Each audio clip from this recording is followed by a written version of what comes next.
Selamat siang teman-teman semua. Pada video kali ini saya Ria Yohana Sidoruk dengan NIM 190306013 dari Peternakan A, Prodi Peternakan Universitas Sumatera Utara.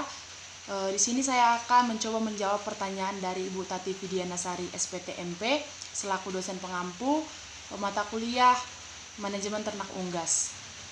Nah, pada video kali ini saya akan menjawab pertanyaan yang pertama, yaitu tentang bagaimana proses reformasi dunia perunggasan di Indonesia. Nah, dunia perunggasan di Indonesia khususnya ayam broiler sudah ada semenjak tahun 1950. Tetapi dia populer itu di tahun 1980. Pada tahun itu kebutuhan daging ayam di Indonesia tidak terlalu meningkat, sehingga pada tahun 1981 pemerintah gencar mempromosikan ayam broiler. Langkah ini diambil untuk mengejar kecukupan masyarakat di Indonesia, di mana pada tahun itu ayam yang paling mahal itu adalah ayam kampung. Jadi pemerintah membuat rencana agar adanya ayam broiler yang lebih murah dari ayam kampung. Nah, pertanyaan yang kedua yaitu menjelaskan jenis-jenis ayam pedaging yang banyak dipelihara di Indonesia. Di sini saya akan menjawab ayam pedaging yang banyak dipelihara di Indonesia, yaitu yang pertama strainnya Ross, di mana ini dikembangkan untuk memiliki VCR yang efisien dengan pertumbuhan yang cepat dan daya tahan hidup yang lebih baik.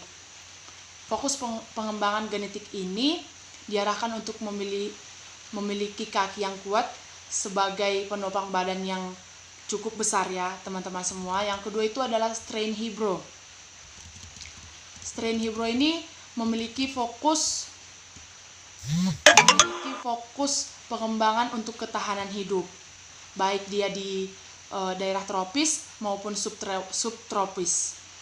Yang ketiga itu ada strain Cobb. Strain Cobb ini sudah populer di lebih 60 negara. Memiliki fokus untuk memperbaiki performa rasio dalam pemberian pakan. Nah, pertanyaan yang ketiga yaitu jelaskan pengaruh pemberian pakan terhadap performa unggas. Di sini saya mengambil dari jurnal, yaitu dengan judul Performan Ayam Broiler yang diberikan ransum berbasis jagung fermentasi. Ini bersumber dari Muhammad Iksan. Penelitian ini bertujuan untuk mengetahui performan ayam broiler jika diberi ransum jagung yang sudah difermentasi. Dengan banyak perlakuan yang telah dilakukan, penelitian ini menunjukkan bahwa pemberian jagung fermentasi dengan menggunakan probiotik Bacillus sp menunjukkan pengaruh tidak nyata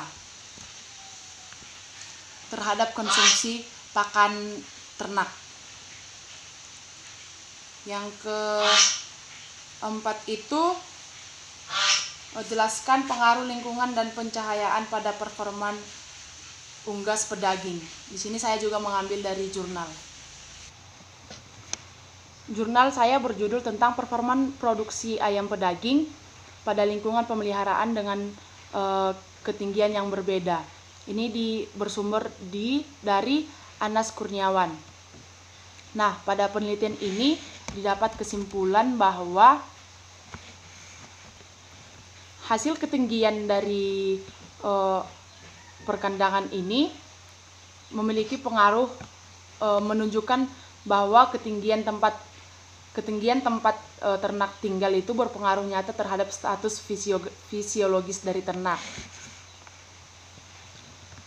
Saya juga mengambil jurnal tentang pengaruh pencahayaan terhadap performan dari ternak tersebut dengan judul pengaruh pencahayaan atau lighting berpengaruh terhadap performan ayam dan konsumsi protein pada ayam, dengan yang bersumber dari Dr. Sulistiono Ningsih, di mana di sini dikatakan bahwa pencahayaan adalah parameter penting dari produksi peternakan. Pencahayaan ini sangat berfungsi terhadap pertumbuhan bobot badan ternak, di mana setiap ternak itu harus mendapatkan cahaya yang baik, sehingga ternak juga memiliki performan badan yang baik. Nah, soal yang keenam itu apa saja yang harus disiapkan oleh peternak pada saat pemanenan ayam atau unggas. Yang pertama itu mempersiapkan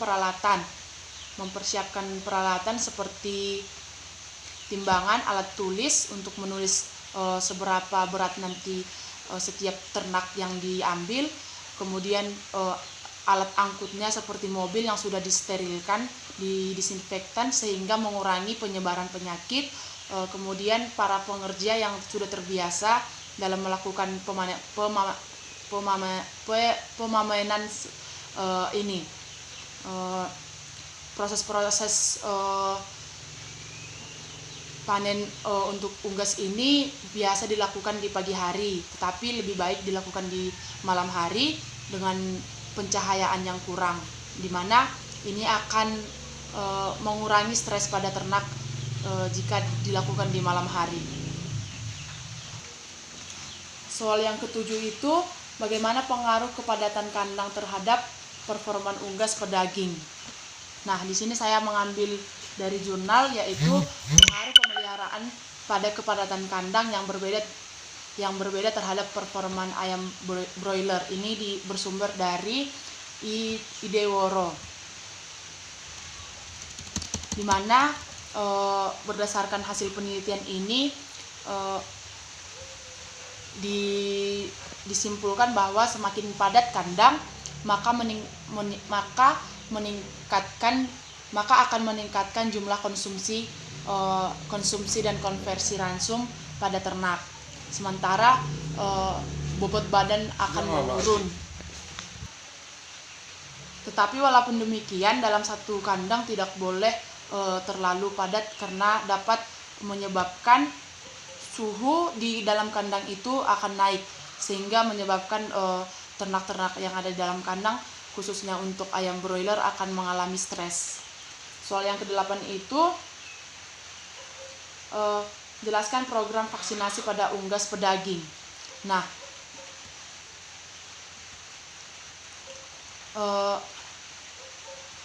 vaksinasi ini merupakan alat paling awal untuk mencegah masuknya penyakit atau virus atau bakteri kepada ternak unggas.